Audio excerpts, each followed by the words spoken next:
மீன் omelette தான் செய்ய போகிறோம். அது என்ன மீன் ஆம்லேட் அப்படின்னு கேட்குறீங்களா? என் பொண்ணு வந்து மீனே சாப்பிடாது. எப்படியாவது மீனை சாப்பிட வைக்கலான்னு யோசனை பண்ணும்போது தான் யூடியூப் சேனலில் பார்த்தேன் இந்த வீடியோவை. அதே மாதிரி செஞ்சு பார்க்கலாம் அப்படின்ட்டு ஒரு மீனை வந்து ஆவியில் வேக வச்சுட்டேன். ஃபஸ்ட் டைம் செய்கிறோம்ல, அதனால் ஒரே ஒரு மீன் எடுத்துக்கினேன். அது வந்து வெங்காயம், தக்காளி, கொஞ்சம் குடமிளகா, கேரட்டு, பூண்டு, கருவேப்பிலை இதெல்லாம் கட் பண்ணி வச்சுக்கினேன். மீன் ஆவியில் வந்து ஆறின பிறகு முள் இல்லாமல் உதுத்தணும். நல்லா உதுத்து எடுத்துகிட்டு முள்ளே இருக்கக்கூடாது, முள் இல்லாமல் எடுத்துருங்க. எப்படி இருந்தாலும் நம்ம பசங்க ரொம்ப கேடி கண்டுபிடிச்சிருவாங்க.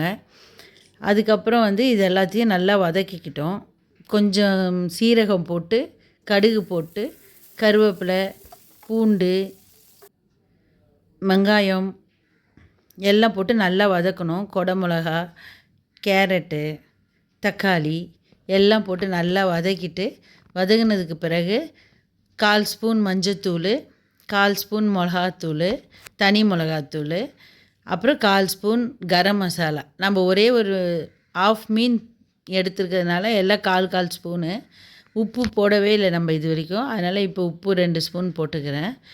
எல்லாம் சேர்த்து நல்லா வதங்கணும். வதங்கினதுக்கு பிறகு நம்ம உதுத்து வச்சுருக்கோம்ல மீன், அதையும் எடுத்து இதிலையே சேர்த்து நல்லா வதக்கிடணும்.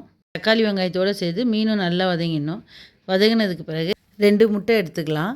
2 முட்டை ஒரு கிண்ணத்தில் உடச்சி ஊற்றிட்டு நல்லா மிக்ஸ் பண்ணிவிடுங்க.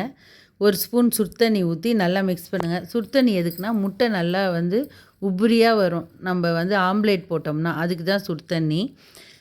நல்லா மிக்ஸ் பண்ணிவிட்டு நம்ம வதக்கி வச்சுருக்கோம்ல வெங்காயம், தக்காளி மீனோடு சேர்த்து அதையும் வந்து இதிலே கொட்டிடுங்க. கொட்டி நல்லா இன்னொரு வாட்டி நல்லா மிக்ஸ் பண்ணி விட்ருங்க. பிறகு ஒரு தோசைக்கல் வச்சு நம்ம ஆம்லேட் எப்படி எப்பவும் ஊற்றுவோமோ அதே மாதிரி ஊற்றுங்க. நான் இந்த 2 முட்டைக்கு வந்து எனக்கு 3 ஆம்லேட் வந்தது. அதை விட இன்னொரு விஷயம் என்னென்னா, இந்த ஆம்லேட்டை வந்து என் பொண்ணுக்கிட்ட சாப்பிட கொடுத்தேன். அரை ஆம்லேட் சாப்பிட்டுட்டா.